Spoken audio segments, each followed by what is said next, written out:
Welcome to Working From Home Bite Size Video 3, and this video focuses on food for mood.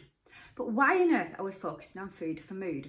Well, in actual fact, your brain, although it is only 2% of your body weight, actually consumes 20% of your calories. So within this video, we're going to actually look at why on earth focus on your mood in terms of what you eat. 2, look at macro and micronutrients. 3, look at 5 top tips as to how you can use food to improve your mood when working from home.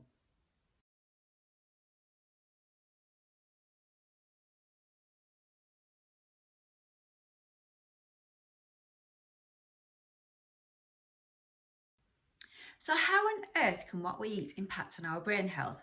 Well, there are 3 main reasons, and the first of this is inflammation, which impacts on our immune system and causes oxidative stress.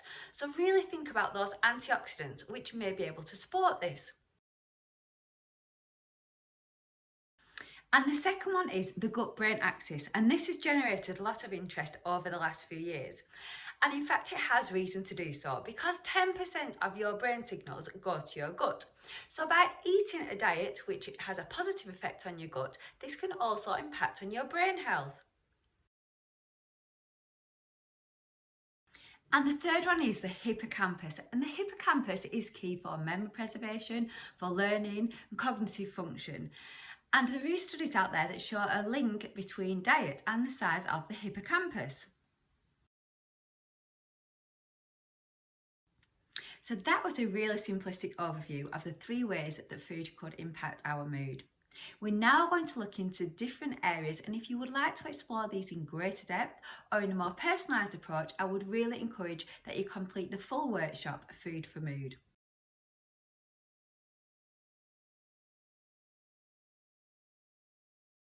So you will all be aware that there are 3 different macronutrients. There is proteins, fats and carbs. And each of these play a vital role in our physical and mental health. Hence the name macro, means big, it means important. So the first of these is protein, and I'm going to give you 5 points to consider when thinking about protein. The first is that it is advised that we have between 0.7 grams and 2 grams of protein per 1 kilogram of body weight. However, this may be really individualised to your individual circumstances.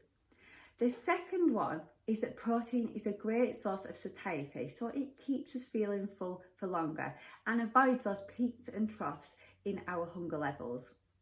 The third one is that it is the foundation and building blocks for muscle and also contributes to good bone health.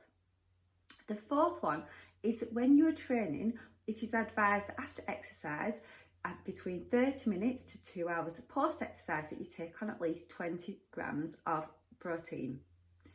And 5 is that there are 9 essential amino acids which the body can only get from protein in food. And not all food has a full amino acid profile, so it may be a consideration if you're vegan or vegetarian that it might be a little bit more difficult to get this full amino acid profile. The second macronutrient is fats, and it's advised that 25% to 35% of our diet comes from fats. So here are 5 points you might want to consider around fats. The first one of these is that for years and years fats have been demonised, and it has been very trendy to go for low fat options. However, in more recent years it's really been recognised the benefits of healthy fats. The second one is that per gram of fat there is 8 calories. This is opposed to 4 calories for protein and for carbs, so it has a higher calorie content per gram. However, the third point is that it provides greater satiety, greater fullness and greater satisfaction, so you may actually consume less calories. The fourth one is that some vitamins are fat soluble, so you need to combine the vitamin with fat to improve the absorption, and this includes vitamin A, vitamin D and vitamin K. And the fifth point is that fat is essential for great brain health, hence why it is included in Food for Mood. And the final macronutrient is carbohydrates, and it's advised that 45 to 65% of our diet comes from carbohydrates. So here are 5 points you might want to consider about carbs. The first and most important one is that it is our body's main source of fuel. The second one is that there is many people advocating a carb-free or low-carb diet. However, currently the only evidence for the ketogenic diet is in patients with epilepsy. The third point is that when choosing a carbohydrate, try to go with one that's got a low glycemic index, those that are unprocessed in their whole form, and those that avoid the peaks and troughs in blood sugar levels. The fourth point is that carbohydrates often contain more water, so this can maybe make you feel a little bit more bloated and people often think that they've put on weight. However, it's due to the higher water content. And the fifth point is that carbohydrates generally contain a good source of fibre if eaten in the healthiest form. And it is advised that we get 30 grams of fibre per day.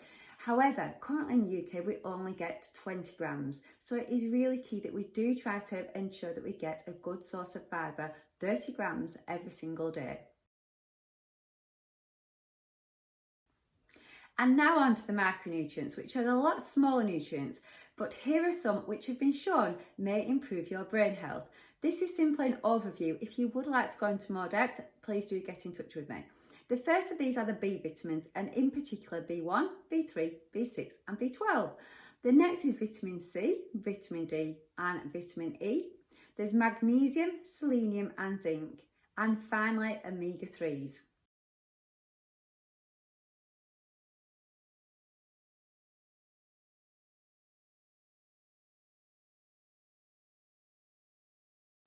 So now on to 5 top tips as to how you can improve your nutrition when working from home.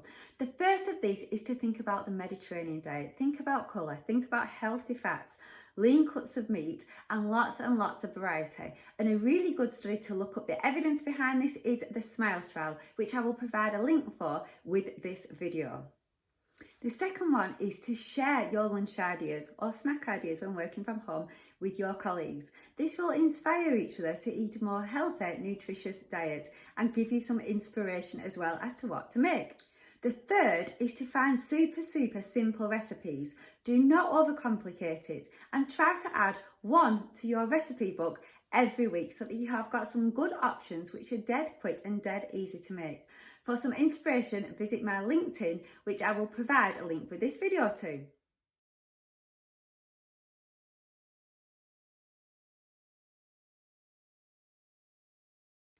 Number 4 is make sure you have a clear plan of what times you will be eating during the day to ensure that you do not get hungry, but also that you don't go into a food coma as well for overeating.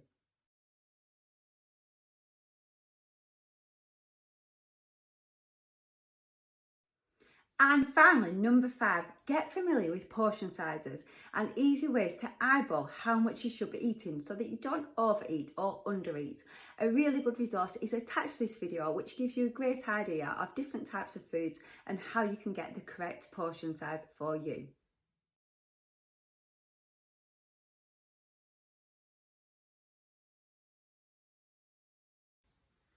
So within this short video, we've explored why on earth food is so important for our mood. We've also had a look at macronutrients, we've looked at micronutrients, and we've covered 5 top tips that you can implement now when working from home.